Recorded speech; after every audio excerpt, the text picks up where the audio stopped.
J'avais peut-être suivi une intuition, je ne sais pas. Joanne Martineau, comment vas-tu? Bon matin, ça va super bien. Vous autres aussi? Ah, ça va comme un charme, très cher. Tu es accompagnée aujourd'hui, la jeunesse est là pour t'épauler? Oh oui, j'ai Delphine qui m'accompagne ce matin, qui est une apprentie. Elle va sûrement prendre ta relève, Alain, peut-être un jour. Ah, ok, je pensais qu'elle était apprentie sorcière comme toi, mais plutôt apprentie animatrice. Non. Elle aime bien les conférences et la radio. Delphine a dit qu'elle va faire mon travail plus tard, alors j'en serai honorée.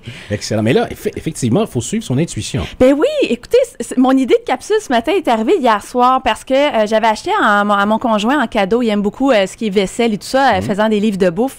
Il est passionné de tout ça. Et j'avais acheté un beau vase qui a été brisé par accident. Et j'étais allée voir sur le site Internet, il était en solde, donc j'ai dit, je vais le racheter. Il dit, non, il dit, attends, il dit, je vais commander d'autres trucs en même temps. Moi, ça me dit, non, commande-le, le vase, là, commande-le. Et je n'ai pas commandé le vase. Hier soir, dans le lit avec l'iPad, on va sur le site Internet. Qu'est-ce qui n'existe plus sur le site? Le vase. Le vase. Et là, qu'est-ce qui monte en moi? J'aurais dû le commander. Est-ce que ça vous est déjà arrivé, Justine, toi, de vivre des situations comme ça? Oui, puis de me dire, j'aurais dû me fier à ma première idée. À ma première idée. Alors, pourquoi on dit la première idée, c'est toujours la meilleure? Ben, c'est l'intuition. C'est l'intuition, c'est celle du cœur. Souvent, on va faire des achats, on va voir quelque chose en premier, on fait le tour du centre d'achat, puis on vient à la première idée. Alors voilà, donc, il y en a qui écoutent pas leur intuition, soit parce qu'ils l'entendent pas, parce que la tête, elle roule trop. L'intuition, là, c'est très, très, très spontané. Tandis que le mental, ben lui, il va tout évaluer, les pour, les contre, tout ça. Donc, est-ce qu'on s'en sert en journée électorale de son intuition? Sûrement. Ben sûrement, puis en même temps, je vous dirais, laissez-vous guider aussi par les plans électoraux, ceux-là qui se rapprochent plus de vos valeurs. Mais bref, soit qu'on n'y fait pas confiance, soit qu'on l'entend pas.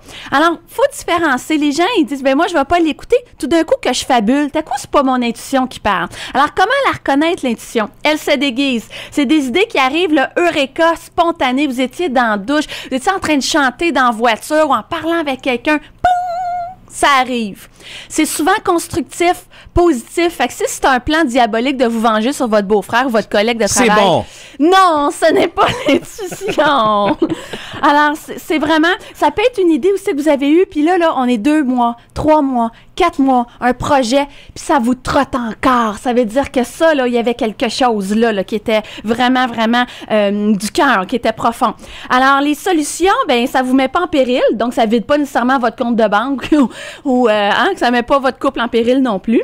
Alors, c'est vraiment pas au niveau du mental qu'on va trouver ça, dans la logique, dans tout comprendre, dans le côté rationnel. Émotion. C'est émotion, ça monte tout seul. Je prends comme exemple, vous connaissez Jack Canfield, celui qui a écrit Bouillon de poulet pour l'âme, il y avait plusieurs bouillons de poulet. Ben lui, il était sur le bord de la faillite, puis c'est dans sa douche qu'il y a eu Eureka, tiens donc, bouillon de poulet. Voyez-vous, c'est comme ça que ça arrive. François Legault va le recruter. Oui, tu disais?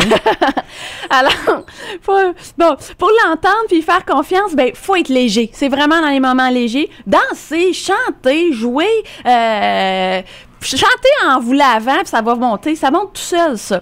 Alors, commencez par des risques minimes. Il y en a qui ont des intuitions, puis ça met pas en risque un travail ou un déménagement. Tu sais, à des risques qui sont plus ou moins grands émotionnellement. Remarquez les aspects positifs que vous obtenez lorsque vous l'avez écouté, cette intuition-là. Hey, j'ai-tu bien fait de m'écouter? Garde grâce à ça, puis toum, vous me les énumérez. Prenez-en conscience et passez à l'action rapidement. Quand vous avez une intuition, attendez pas trop longtemps, le momentum va partir.